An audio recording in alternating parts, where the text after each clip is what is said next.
Alors la réforme, pour moi, c'est tout d'abord un choix, parce que je ne suis pas né réformé. Il y a 30 ans, j'ai découvert bien sûr le Christ, je me suis converti, puis j'ai fait un choix de m'orienter vers la foi dite réformée, et 3 choses en particulier m'ont intéressé. Tout d'abord, la foi réformée, c'est pour moi un intérêt particulier pour la Bible. Les réformateurs l'étudiaient, souhaitaient la rendre accessible à tous, et pour moi, artiste de théâtre à l'époque, ça m'a parlé profondément, puisque moi j'étais déjà à l'écoute d'un auteur pour en faire ensuite une transmission au public, et dans le fond, par la lecture de la Bible, je suis devenu un disciple à l'écoute d'une parole pour en faire don à l'humanité. La deuxième chose qui me parle dans la réforme, c'est l'expression de sa foi.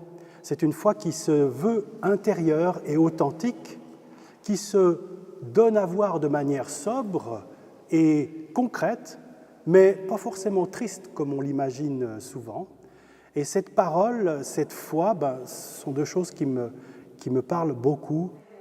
Et la troisième chose que j'ai découverte dans la réforme, c'est la grâce, qui est une expression pour moi magnifique. La grâce, c'est en même temps l'expression d'une fragilité, d'une disponibilité. D'ailleurs, spirituellement, on peut dire que la grâce, c'est un accueil inconditionnel. Et en même temps, la grâce, c'est aussi une exigence, celle de vivre de manière déterminée, et la grâce nous le rend possible, cet évangile, quel que soit le contexte et les circonstances dans lesquelles on se trouve.